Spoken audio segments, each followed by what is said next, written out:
Hi, Big Mac. Hi, big guy. Hi. Dude, he has had that little green spider on his head for like a week. Like, I'm not even kidding. I think it just lives there, and it is what it is. This is his home. Like, look at this little thing. It's a really cool, I think it's a kind of orchid spider, actually. But it's just been living on his face for like, I'm not kidding, at least 4 days, maybe a week. Hi, buddy. You can see that little mark on his nose right there. So that's from when he got hit by the car. You can see it on the right a little bit too, that whiteness over there. So that's all from when he got hit by the car. But he's doing really good. Look at his pupils. Yeah, his pupils are still really dilated right now, like more so than they should be for this amount of light. But he has vision in both eyes, so he's doing pretty darn good, actually. One nostril still works only.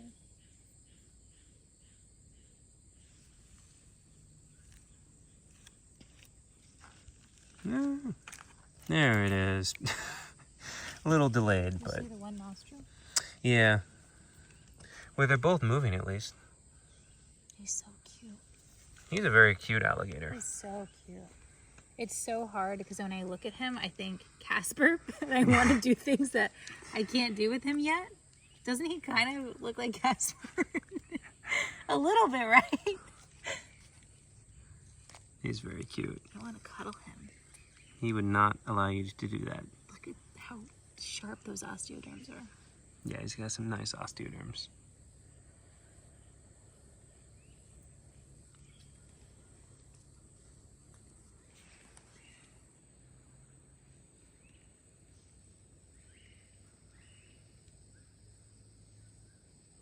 I had somebody asking about algae too. So he does have a little bit of algae growing on him. That's fine, normal for an alligator. It does not hurt the alligator whatsoever. Now, once he is more used to us and allows us to touch him and whatnot, I'll scrub it off of him. Just because I think they look better without it. Some people think they look better with it, whatever.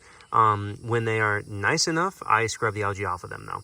But it doesn't hurt the alligator in any way. It's not necessary. We don't have to remove it. None of that kind of stuff.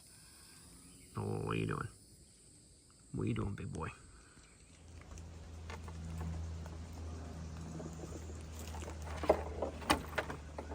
Yep, don't lose it. Ooh, that was close.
No, look at me.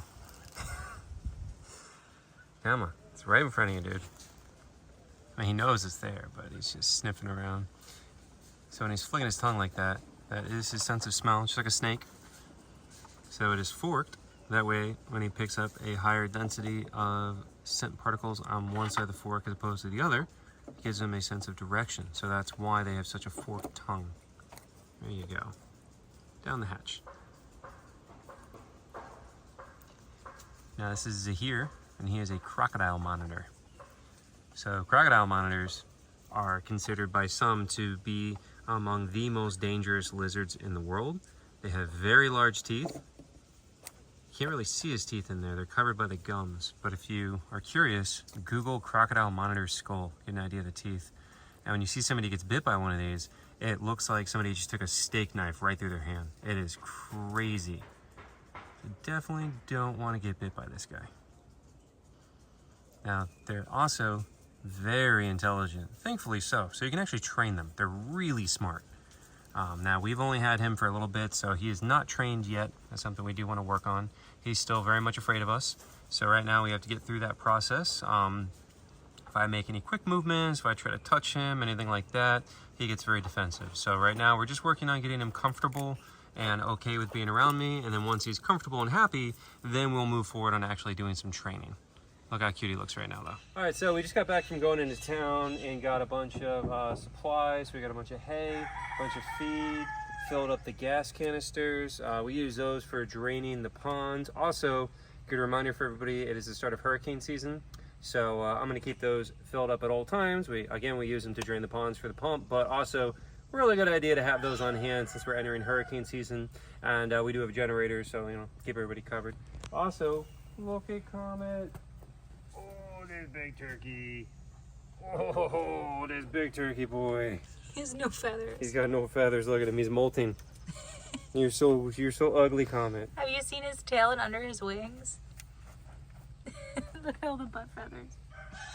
He's so cute. You're so cute but ugly. In a few months he'll be cute again. Lifts his wing up. Naked. Naked bird. Naked Comet. Oh, look at those big wings. Do you think he can fly? No. Look at those wings. He's too heavy. He could barely walk. Look at him. He's just letting it happen. I can't wait till he... Whoops, careful. I can't wait till he gets new butt feathers. Look at this. Look at this They're one. all falling out. I know. Look at this sad one right here. But you see all the new ones coming in? Oh, he's got a new one. Yeah. Yeah, the little baby ones coming in. He got some new ones. He's So, molten. These ones are all messed up because one time he strutted a little too close to the fire and burnt his little butt feathers. He's so cute though. We love him. And he's doing a lot better. If you guys remember a couple of videos back, his foot was hurt, so we had him in isolation for a while. But he's doing good now. So this is the hay for the goats right there. And then also bedding hay. And then we got pig food, chicken food, goat food, and then the whatever exotic bird food. What is that stuff called? Game bird. There it is. So that'll go for him and the quail too. Here's a quick checkup on Dino, and he's avoiding me, which is good. That's a good thing. Having him actively avoid me is definitely good. Sign of a healthy, normal, wild alligator. But just check on him for a second. So we're just walking the property now. The emus and the dogs. And check it out. I just found this old hubcap. And then old Mountain Dew, money back bottle, old Coke bottles, all kinds of old junk, which, hey, I kind of hate it, but it just shows that there's people living out here. I mean, there's nothing out here. So this stuff is pretty old, been out here a long time. Emus are very entertained with the hubcap. But yeah, all these trees grew up over here, and I don't know, man. It's just pretty crazy. It's a cool tree. What are you doing? What are you doing? Oh, what are you doing? Oh, what are you doing? You big bird. You big bird. He just wanders. Like, oh, what are you doing? Look at him. Okay. Summer. Being fresh. So he just wanders around out here. He likes just going out into the forest.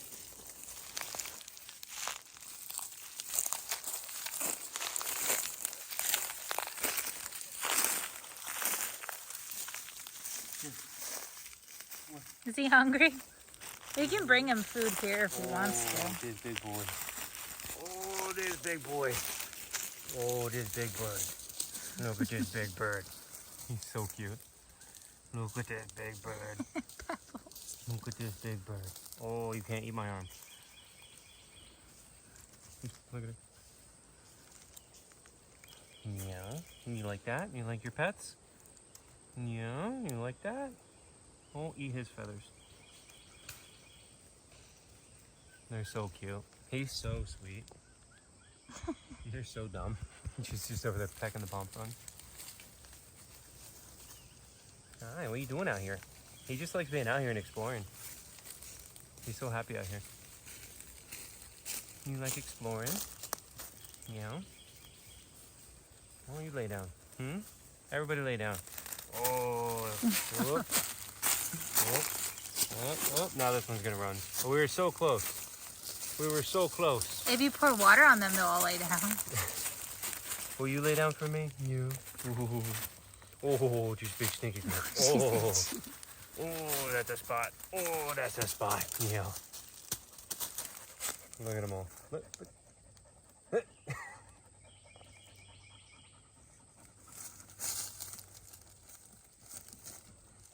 Is this an emu romance brewing? Oh, just trying to eat each other's faces.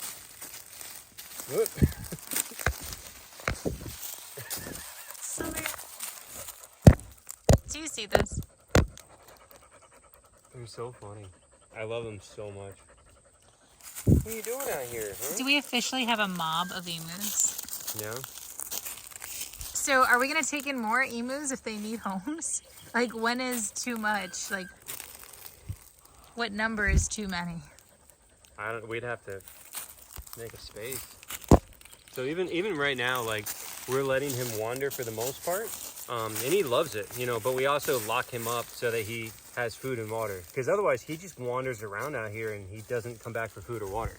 So we keep on corralling him back and locking him up for a little bit so he has food and water, but then this is what he wants to do. He just wants to be out here and wander around in the bush. Here's the little foster piggies chowing down. My babies.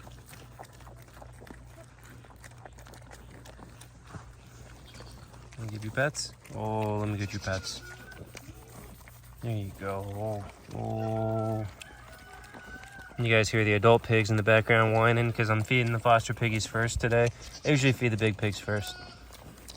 And they're not happy about the change.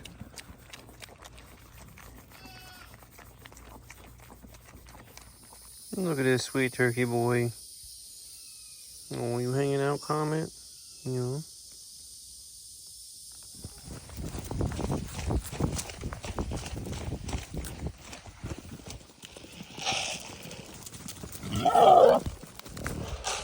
Okay, piggy time.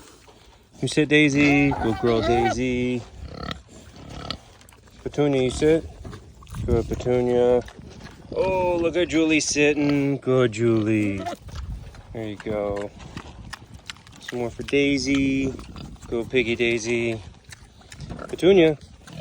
Can you sit? Can you sit? Sit, Petunia. Can you sit or you get none? Come on. Good, Julie's sitting. There you go. And Daisy's sitting. You want to sit? Sit. Good. There you go. Oh my God, look how cute Julie is. Good, Julie. There you go. Oh, you sitting so hard, Daisy. There you go. Look at Julie sitting like a good girl. Oh, there. Oh, all over the place. You sit, Petunia? Yeah. There you go. And Daisy, you sitting? Good, Daisy.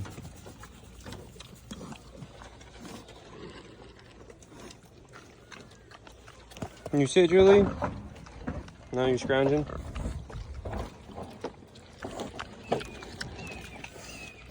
Can you sit, Petunia? Can you sit? Can you sit? Good. There you go.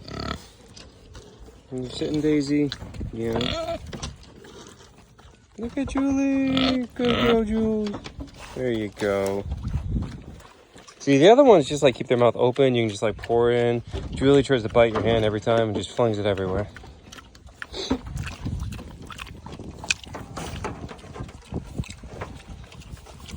You're so cute. Look at that belly.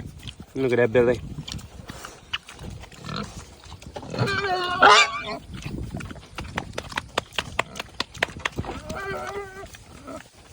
Feeding the foxes now, but since they're getting chicken drumsticks today, I can't exactly do the little hand feeding pieces like I normally do, so just kind of gave that to them. There's Yue enjoying her chicken drumstick. Kira took hers and ran down back there.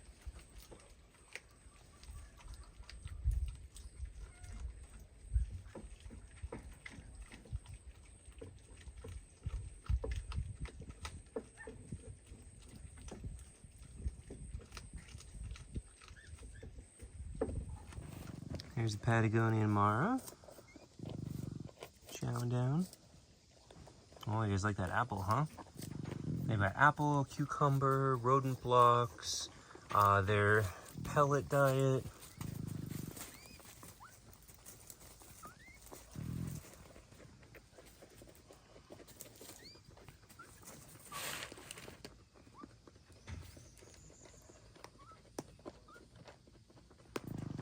Those happy squeaks?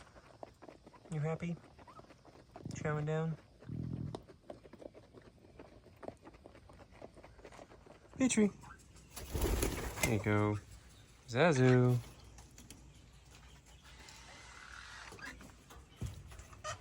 Hi, Jelly Bean. Hi, Bean. There's more in there. Don't stab me. There's more blueberries. There's one right there. Oh, it's getting angry. Oh. Come on, get it. It's right there. There, have some apple instead. There's a blueberry there. Yep, see, he threw it. He's angry. Ugh. There you go. See, told you there's one there. Prairie dog time. They've got their pellets with some rodent blocks, with blueberries and some cucumber.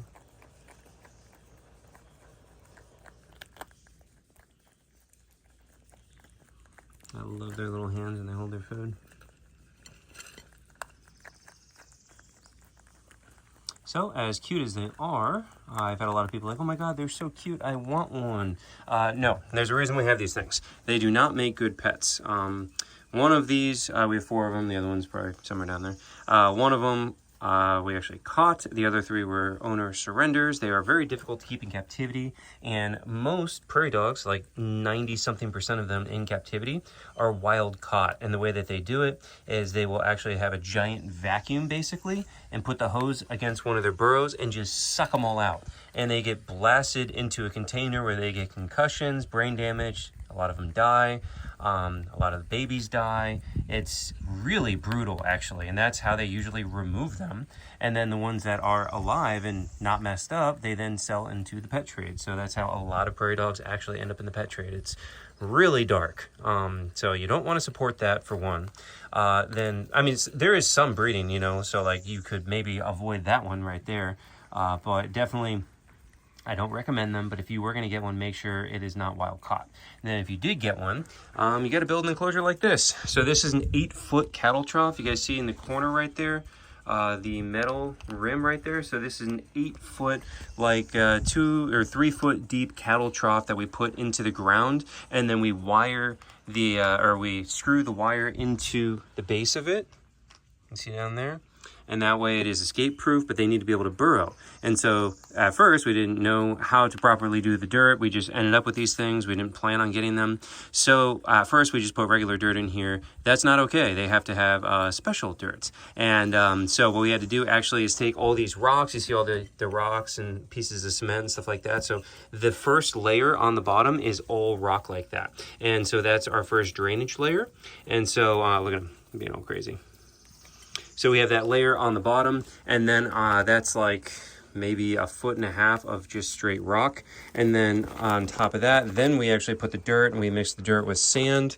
So they have to have sand and clay. So we try to mix all that stuff together. And because they're very prone to fungal infections, so that actually happens a lot. They'll get bad fungus and stuff like that, and other infections if it doesn't drain properly. And then the humidity in Florida is too high for them. Really, they're very, very well adapted specifically for their native environment. And if you're not specifically in their native environment and specifically using the right kind of dirt, they don't do very well. So we're trying to mimic that the best that we can, and even for what we're doing, it's still not enough, you know. We talked to a prairie dog expert, and they're saying that, you know, we're still probably going to end up encountering some health problems over time. So far, we've been okay, but it'll probably end up happening. So the point being that they're a lot more complicated and a lot more difficult to keep than what most people would think. And, you know, yes, they are cute. Yes, they're adorable, and everybody wants one. But again, they don't make good pets, you know. A little update on little baby tadpole here, our baby gator with no tail. Look at that little nub butt. You got a little nub butt. He's very angry. He really wants to bite me right now. He is cute and adorable, but he's still a wild alligator, so he doesn't like us yet. You know, we're going to work on him. We're going to win him over time, but right now he definitely still wants to bite me. And a lot of people ask, how much damage could a gator at this size do? And it's really variable. It depends on where he gets you and what you do next and things like that. So let's say worst case scenario, if he grabbed the tip of your pinky and then you didn't have a handle on the rest of the body and then he death rolled, yes, he could rip your fingertip right off. Or really your whole finger at that size if he's allowed to death roll and you don't have any control or something like that. Now, if I just held him still and I just put my finger in there and let him bite me, it's just gonna hurt. It's just gonna bleed some. It's not gonna break the bone. But if he is able to death roll, his body is free, it could snap off at the joint, yes. We're not gonna find out. He does have a bunch of little teeth in there. It's really the death roll. It's not so much like the biting power. It's not like he's got a pair of scissors in his mouth or something. He's chunky. Gabby fed him a bunch yesterday. He is looking rather thick. He's looking a little chubby, buddy. A little chunker. Well, we have fish in there. I gave him some look at that belly. Croc chow. I gave him chicken. I gave him shrimp. All right, well, we just want to take him out, check on him, and we'll go ahead and put him back in his little habitat. You see his little nose sticking up right there? He's hiding out in here. We got a bunch of vegetation and a little log for him in here. And look, the water hyacinth is blooming. That's kind of cute, Now, I did want to say, I forgot to say when I was holding him, everybody asks about prosthetics. Can we put a prosthetic on him? No, because he's a baby and it's just he's going to grow rapidly. And we looked into the only case of a prosthetic being properly put onto an alligator, and it cost $6,000 to do it. So imagine we'd have to be spending $6,000 every, 4 to 6 months to be able to put it on him. Now, once he reaches his full size, or at least his growth rate slows down significantly, maybe we can revisit that topic, but right now that would absolutely not make any sense. And everybody's like, oh, just glue it on him. No, we're not going to just randomly glue it on him. We're going to work with a proper vet and do things properly, and that will cost a lot of money, but that is the cost of doing things the right way. And right now he's fine. He doesn't even need it. But we would like to do it the right way when the time is right. We're in the small parrot aviary now. Look at all these cute little guys. We got lots of budgies and cockatiels. And we've got Candy sitting on me, and Tango. Hi, Candy. Oh, she is right on the phone again. That's what she likes to do. And look at all the quail eggs. All these little quail running around. That's pretty cool. I love the different patterns and colors on them. So we take the quail eggs and then we feed those off to some of the other animals, like the monitor. Coming out to feed Jet and Asami now. Oh, look at Asami. Oh, she's excited. Hi, Chunk Skunk. Hi, Chunk Skunk. And look at Jet. Hi, Jet. Oh, hi, Jet. Hi, Stinky Fox Boy. Hi. There you go, Asami. So she's got a whole egg and some of the skunk diet pellets, a cucumber, and then we did a bunch of live superworms in there too. Hi. Oh, hi.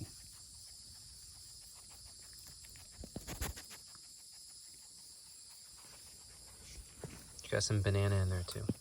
Hi, Chad. This for you. Look. There you go. So he's got his ground rabbit. He's got a little banana too, and another egg for him too.